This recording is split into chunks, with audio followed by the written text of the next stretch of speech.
Mambo vipi mtazamaji wa Trending TV? It's a girl, it's another day, it's a girl Mida TZ aka Malkia wa Sheba, na leo kwenye zile episode zetu ambazo kila siku waga tunatembelea wasanii mbalimbali. Leo tupo na pacha wake Jux. Huyu hapa ni Juma Jux. Ukimwangalia unaweza kusema ni yeye bwana. Tuko naye hapa leo, tutapiga story naye 2-3, lakini nikwambie tu kwa wewe ambaye unatutazama, kama bado huja subscribe, nenda haraka subscribe katika channel yetu ya Trend TV. Mambo vipi bwana? Fresh na poa sasa. Swali. Kwa watu ambao hawakufahamu, utuambie, anza kujitambulisha kwa jina, unaitwa nani, umetokea wapi? Majina yangu? Yeah. Jina langu mimi linafahamika. Jina lako kiacha mbali na hili la usanii unalotumia. Mimi jina langu naitwa Juma Mkambala, hivyo hivyo. Juma Mkambala. Sawa. Nje na huu usanii wako. Kwanza tuanzie hapo kwenye usanii. Wewe mpaka kuwa sasa hivi ni msanii. Nani alikwambia kwamba, ama nani alikuwa mtu wa kwanza kukwambia kwamba wewe unafanana na Juma Jux? Mtu wa kwanza? Mtu wa sina kumbukumbu, lakini watu ni wengi sana. Na ilikuwaje mpaka ukajifikiria wewe sasa hivi kwanza ukasema okay, mimi labda ninaweza nikajifananisha na mtu huyu? Mimi sijajifananisha, mimi nimefananishwa. Mimi nimefananishwa, sijajifananisha. Watu tu ambao walikuwa wananiona street. So wakanifanisha na mchizi. Changamoto gani ambazo unapitia sasa hivi kwenye kujitafuta kwako, kwenye kufananishwa na msanii mkubwa? Sababu tunafahamu Juma Jux ni msanii mkubwa nje mpaka ndani ya Tanzania. Changamoto gani ambazo unakutana nazo kwa barabarani unapoishi maisha yako kwa jumla? Changamoto ni nyingi, changamoto ambazo wanapitia wasanii wa kawaida wanazielewa. Kwa ni nyingi sana. Yaani ni nyingi sana. Ningesema naanza kuzielezea hapa. Sasa tuna kitu hata moja. Unajua ukishakuwa msanii unakuwa tayari upo katika lengo ambalo tofauti na ambayo ipo raia kawaida, si unajua? Hiyo kwa changamoto zinaanzia hapo kwenye tofauti kati ya wewe msanii na raia wa kawaida. Changamoto ni nyingi sana. Bwana, comment nyingi zinasema kwamba bwana wewe unalamba sana lips. Na kuna baadhi ya interview ambazo umeshafanya ukasema kwamba wewe umezaliwa hivi. Nataka kutuambia leo, uambie watazamaji wa Trend, vipi uko kulamba lips? Aba hakuletea matatizo kwenye lips kweli? Hapana. Hakuletea matatizo aina yote. Ni vitu ambavyo vipo. Unajua kila mtu ana kitu chake ambacho kizoea sana, anapenda kukifanya muda mwingi, unajua vile. So mimi ni mmoja wapo wa kitu changu ambacho nakifanya muda mrefu sana, so ni kitu ambacho kipo kwenye damu. Kuna mazoea tu. Nje apart from hii kufanya sanaa, wewe unajishughulisha na nini? Mimi mwanangu ni stylish. Mimi mwanangu ni mtu wa mavazi, na watu wengi wameanza kunijua nikiwa nipo Kariakoo. Mimi ni mtu wa mavazi, na mimi nahusika na kuuza biashara nguo mwanangu. Sidhani kama kuna mtu Kariakoo asinifahamu. Kwa sababu mimi nipo Kariakoo. Yes. Nataka utuambie safari yako ya sanaa ilianza vipi? Safari yangu ya sanaa ilianza muda mrefu sana. Ina muda, sio kama imeanza sasa hivi. Yaani tunataka kufahamu sasa hapa, wapenzi wa watazamaji wa Trend wanataka kufahamu ulianzaje, yani ulianzaje mpaka ukaja ukawa kwenye nanili. Yaani utupe historia yako fupi, yani kwamba wewe uliaga nyumbani ukaenda ulivyomaliza kusoma hivyo mpaka sasa hivi uko hapa. Mimi sikuaga kwamba kumaliza kusoma. Mimi kwanza ndio maana najibu kukwambia kwa mimi ni mtu wa mavazi. So mimi kitu kimoja hapa ambacho nilikuwa nakipenda zamani, mimi nilikuwa napenda kusikiza music, nilikuwa napenda sana kudrip. So kwenye kusikiza music nikaanza kujifunza baadhi ya vitu, nikawa naimba, lakini kwa sio sana. Lakini mimi nguvu zangu nyingi nikawa nimezitia katika masuala ya mavazi, sawa. Kwa hiyo kwenye mavazi nikawa nimepenya zaidi. So kwenye muziki naona wakati wa Mungu ndio wakati sahihi, lakini sasa hivi ndio watu wamenijua sana kupitia mtu, lakini mimi pia nilikuwa nipo naishi ndani ya muziki. Yes, kuna safari ilianzia hivyo kiufupi sana. Kuna mpaka leo wewe umenifahamu kupitia hivyo vitu. So kwamba nilipo naishi katika hiyo misingi. Hii gang lenu na kikundi chenu upo wewe, upo pacha wa J Melody, Mbosso, Diamond, ilikuwaje yani mpaka mka unite hivyo kwamba okay hapa sasa sisi tuwe gang kwa pamoja? Yaani katika watu wote hao ni mtu wa kwanza ambaye nilianza kukutana naye Uje Pachamondi mimi ni mwanangu kitambo sana. Nakumbuka ilikuwa toka 2019. Alikuwa ni mwanangu sana, so ni mtu wa kwanza kufahamiana naye. Tukafika mpaka 2022 nikakutana na mwanangu Mario Tutobari yule Bacha Mario. Tupo katika misha za kazi, cause ne business na nafanya mimi naenda naifanya hiyo moja.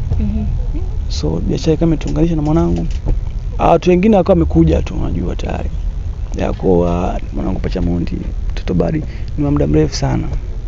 Na kwenye maisha nje kabisa. Tuko tuna maisha mengine, tuko tunaishi tofauti na haya ya kwenye game. Kwa hiyo mwanangu muda mrefu sana. Nataka kufahamu nani aliwaunganisha, kwamba nani alitoa idea hiyo kwamba sisi tuungane tuwe kitu kimoja. Na huyo ni baba mdogo. Baba mdogo ndiye tuunganisha. Akaona kweli hapa mnaweza mkafanya kitu. Yeah. Na vipi kwenye kuhusu kuingia kwenye sanaa, kwa sababu mwenzenu nakumbuka kipindi nafanya interview na Pacha wa J Melody alisema yeye amesomea kitu fulani. Sasa hajioni kwenye kuimba, lakini mwisho wa siku tumemuona kwenye kuimba. Vipi hapo kwenye kukonvizana kwamba mimi naweza nikaimba baba kama fulani, ama vipi yani hapo kwenye kuimba ilikujaje? Kwenye kuimba kila mtu alikuwa na idea hiyo sasa kuimba. Lakini tu alikuwa hajajipa ya time sana kufanya hivyo vitu. Lakini swala music kila mtu alikuwa na idea ya kuimba.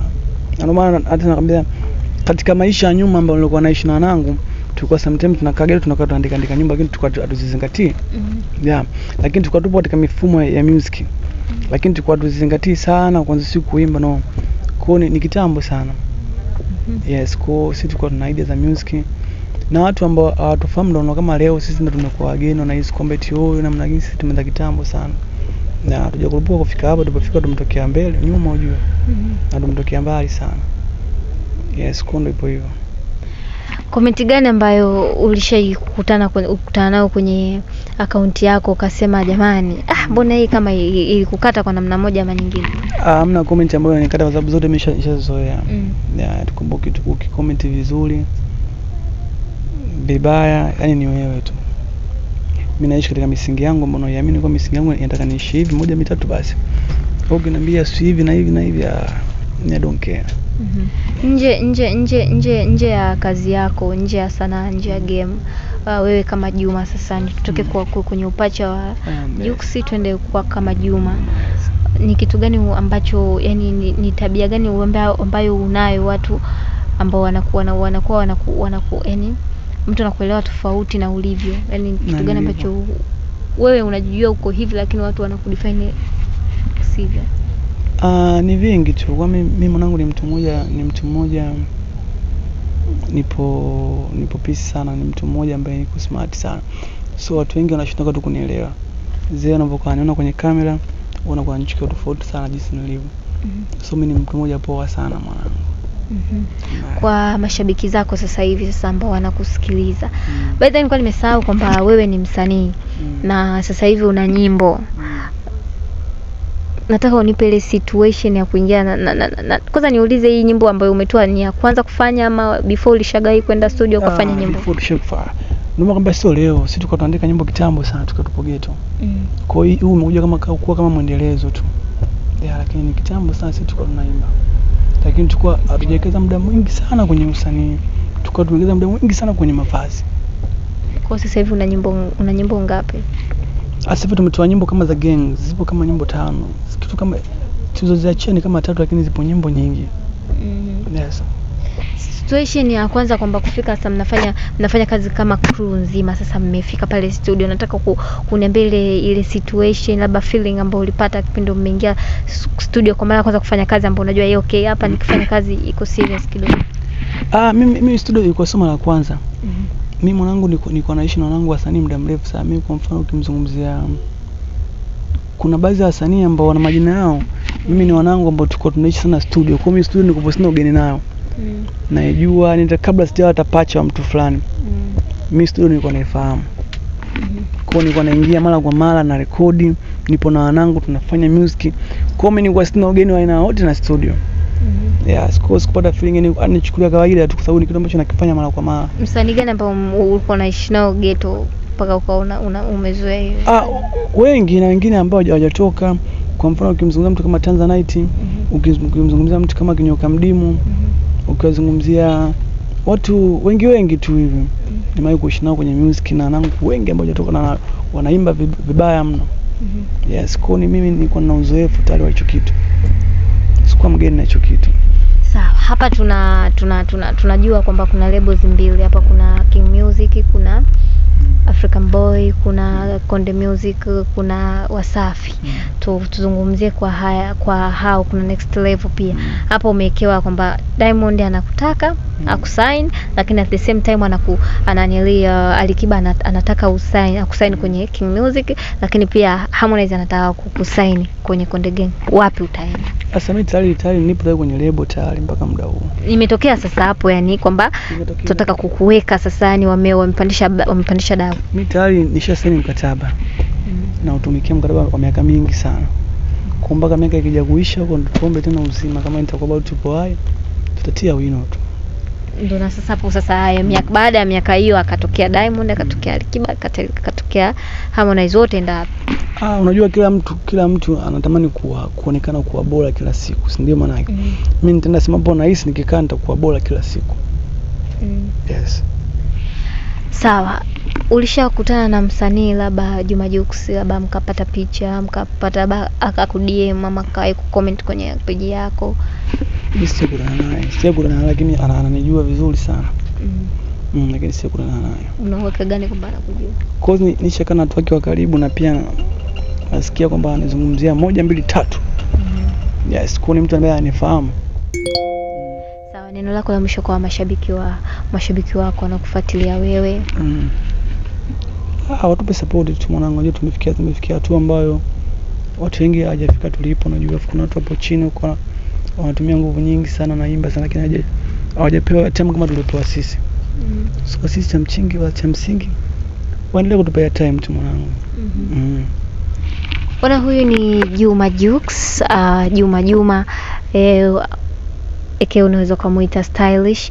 Yeye anafanya kazi ya kufanyaje mwanangu? Stylish ndio. Mavazi. Anafanya shughuli za mavazi. Moja kwa moja tumepigana story 2-3, kile kitu ambacho ulikuwa hukijui basi leo umeweza kukijua. Ulikuwa na mimi mtangazaji wako Mida TZ, ikiwa ananiita Malkia wa Sheba. Nikwambie tu kwa wewe ambaye huja subscribe, nenda kimbia haraka subscribe, like pamoja tudondoshe comment yako, tuambie next episode unamtaka nani hapa. Leo tunafunga na Juma Jux. Lolote la ziada? Hapana, si. Thank you for your time. Thank you for coming.